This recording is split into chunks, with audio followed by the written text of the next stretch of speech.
The headline act was supposed to be simple. Amy Winehouse, main stage, 9 p.m. Just her band, and whatever version of herself showed up that night. Backstage at Reading Festival, Amy's tour manager checked his watch for the fifth time in 10 minutes. The crowd was getting restless. 60,000 people had been waiting all day for this moment. The energy was building like electricity in the air, that particular buzz that only happens when legends are about to take the stage. Amy stood in the wings, adjusting the microphone pack clipped to her dress. The black winged eyeliner was perfect. The beehive sat exactly where it should. But something felt different tonight, calmer, more centered. "Where's the piano?" Amy asked, her voice quiet but steady.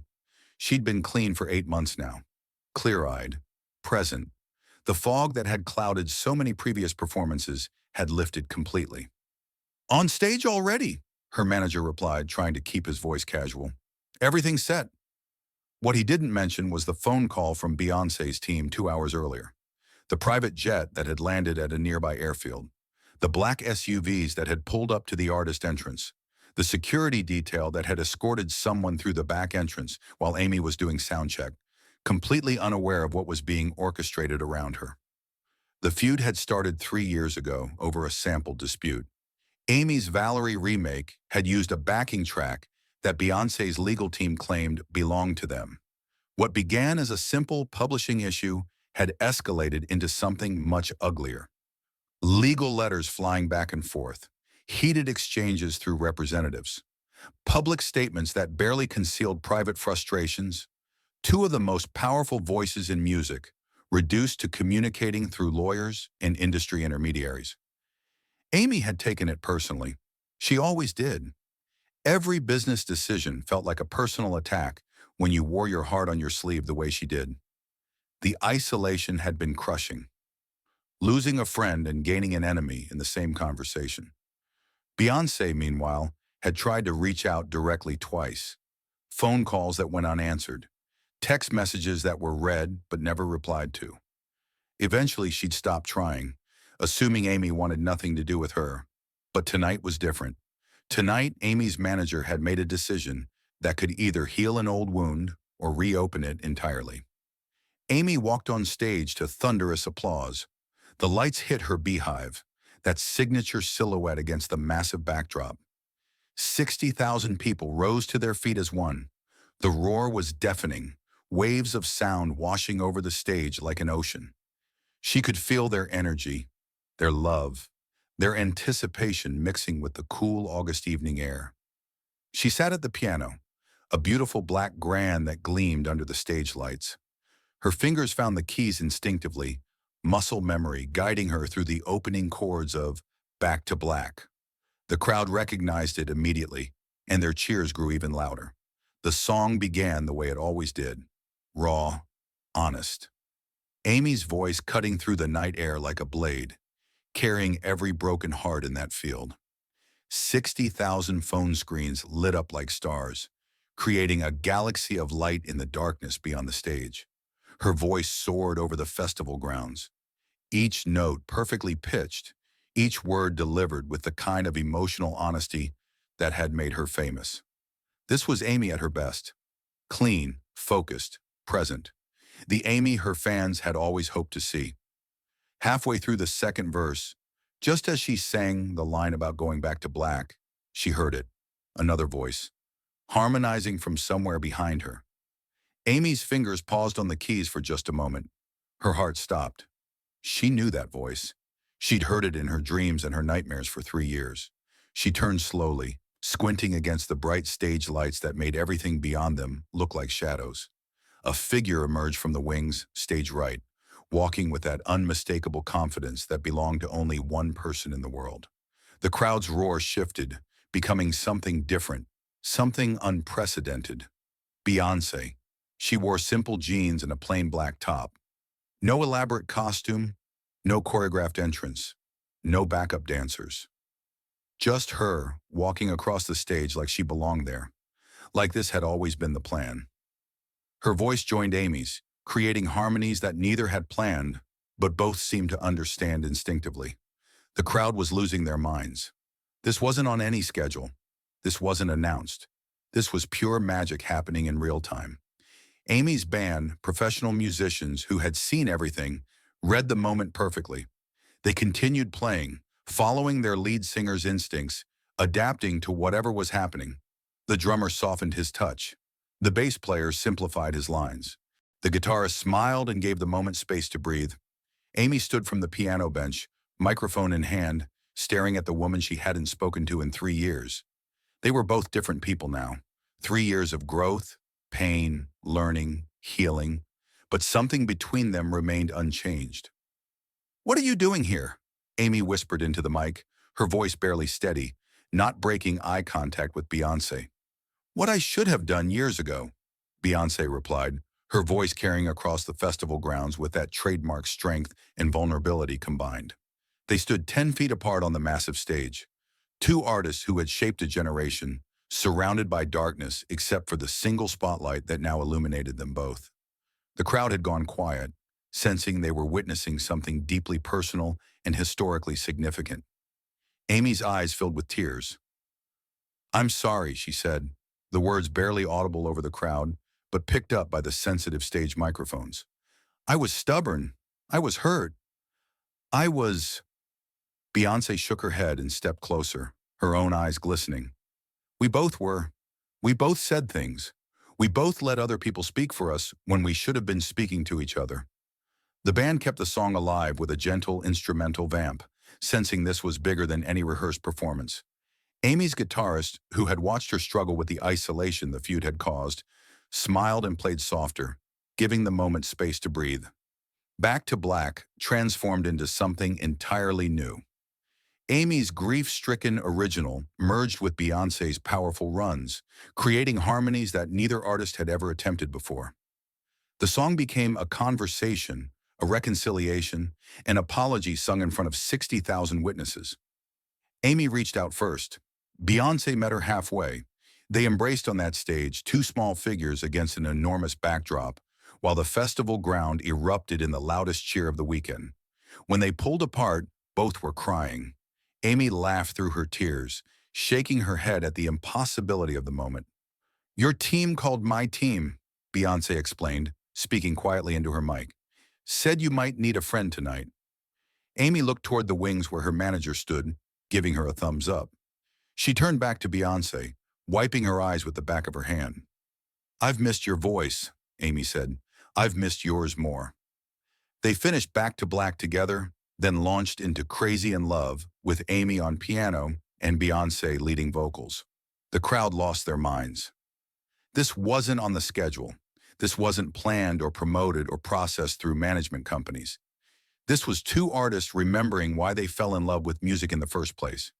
After 45 minutes of improvised duets, covers, and spontaneous arrangements, they took their bows together.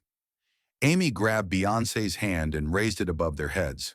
The festival crowd gave them a standing ovation that lasted nearly 10 minutes. People were crying, cheering, recording, trying to capture something that felt too big and beautiful to be contained by any device. As they walked off stage together, Amy's legs felt shaky. The adrenaline was wearing off, replaced by the emotional weight of what had just happened. 3 years of anger, hurt, and stubborn pride had dissolved in 45 minutes of shared music. Backstage, they found a quiet corner away from the chaos of crew members and equipment. They sat on road cases, sharing a bottle of water that someone had pressed into Amy's hand, both emotionally drained and somehow lighter than they'd felt in years. "I read about your recovery," Beyoncé said quietly, her voice different now, private, meant only for Amy's ears. "I wanted to reach out so many times. I started writing texts and deleting them. I asked mutual friends about you, but nobody wanted to get in the middle." "I wouldn't have answered anyway," Amy admitted, pulling her knees up to her chest. "I was angry at everyone back then, especially people who were right about things I didn't want to hear. And you were right about a lot of things." "I wasn't right about everything," Beyoncé said, shaking her head. "The sample thing, that was business people making art decisions without consulting the artists. I should have called you directly the moment my team brought it up. I should have said, no, we figure this out between us, not through lawyers." Amy nodded, feeling the relief of finally having this conversation. We let lawyers talk when we should have been talking.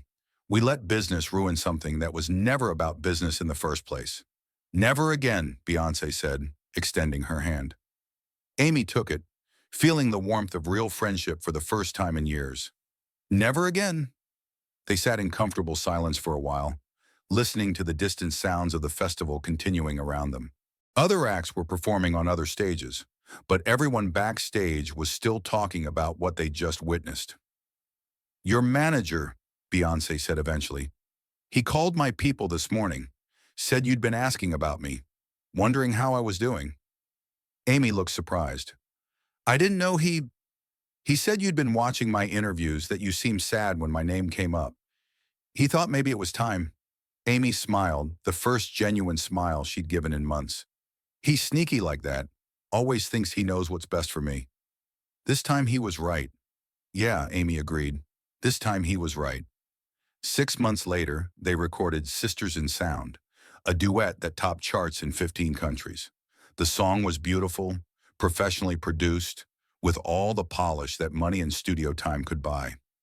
But people who were at Reading that night always said the studio version, perfect though it was, could never capture what happened when two estranged friends found each other again on a festival stage in front of 60,000 strangers. The magic of that night was in the spontaneity, the raw emotion, the healing happening in real time. It was in Amy's tears when Beyoncé first started singing. It was in the way Beyoncé's voice broke during Valerie, the very song that had started their feud. It was in the moment when they both started laughing during Crazy in Love because Amy couldn't remember all the words and had to improvise. Amy's guitarist, Dale, in an interview with Rolling Stone 3 years later, said it was the most honest performance he'd ever witnessed in 20 years of touring. They weren't performing for the crowd, he remembered, his voice still carrying the emotion of that night. They were performing for each other. The audience just happened to be there to witness it. I've played with some of the biggest names in music, but I've never seen anything like that moment when Amy turned around and saw Beyoncé walking toward her. It was like watching two people remember who they used to be to each other. Beyoncé's backing vocalist, Michelle, who watched from the wings with tears streaming down her face, said she'd never seen Beyoncé cry on stage before. Not like that, not with joy and relief and forgiveness all mixed together. B is always so controlled, so professional. But that night she was just human, just a woman who'd missed her friend. It was beautiful and heartbreaking at the same time. The festival director, Marcus Thompson, kept the official footage locked away in his personal vault, honoring both artists' requests that the moment remain live and unrepeatable. Multiple news outlets offered six-figure sums for the professional recording, but Thompson refused every offer. Something, Amy had said to him afterward, her mascara smudged but her eyes bright, should only exist in memory. Some things are too sacred for YouTube. The cell phone footage that fans took tells fragments of the story, shaky videos with terrible audio that somehow capture the magic better than any professional recording could have. You can see the exact moment Amy realizes who's behind her. You can see Beyoncé's nervous smile as she approaches. You can see 60,000 people realizing they're witnessing history. When Amy died 18 months later, Beyoncé was one of the first people to arrive at the hospital. She'd been in New York recording when she got the call. She canceled everything and flew to London immediately. She sang Back to Black at the memorial service, alone at a piano, in front of Amy's family and closest friends. Her voice cracked on the line about going back to black, and she had to stop for a moment to compose herself. She taught me that vulnerability is strength, Beyoncé said in her eulogy, her voice steady but her hands shaking as she gripped the podium. That broken hearts make the most beautiful music. That forgiveness doesn't make you weak, it makes you free. And that sometimes the best thing you can do for someone you love is to show up, even when you're scared, even when you don't know what to say. The Reading Festival performance became the stuff of legend. 60,000 people who were there tell their children and grandchildren about the night two queens put aside their pride and remembered they were human first, artist second. It's been called one of the most moving moments in music festival history. It was the last time Amy Winehouse and Beyoncé performed together. It was also the moment when their feud became a friendship, their competition became collaboration. and their separation became one of the most moving reconciliations in music history. Music journalists still write about that night, the spontaneous harmonies that shouldn't have worked but did, the way two completely different vocal styles merged into something greater than either could achieve alone. The healing power of music made manifest in front of thousands of witnesses. But beyond the musicology and the cultural impact, there was something simpler and more profound happening that night. Two women who had allowed business to poison their friendship found their way back to each other through the thing that had brought them together in the first place: music.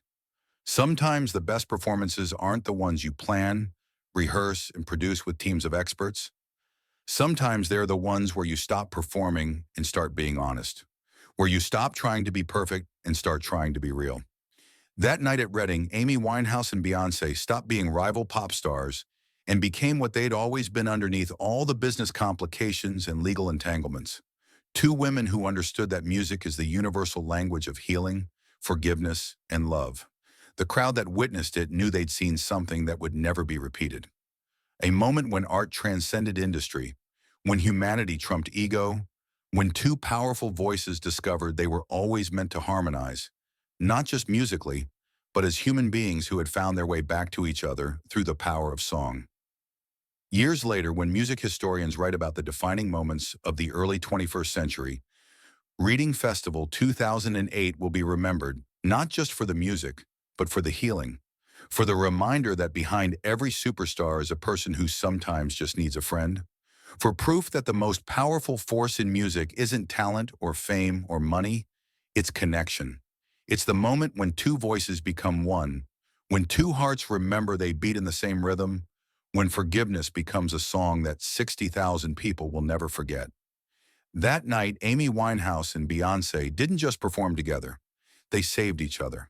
They reminded the world and themselves that music's greatest gift isn't entertainment, it's redemption, it's healing, it's love made audible in a way that words alone could never express.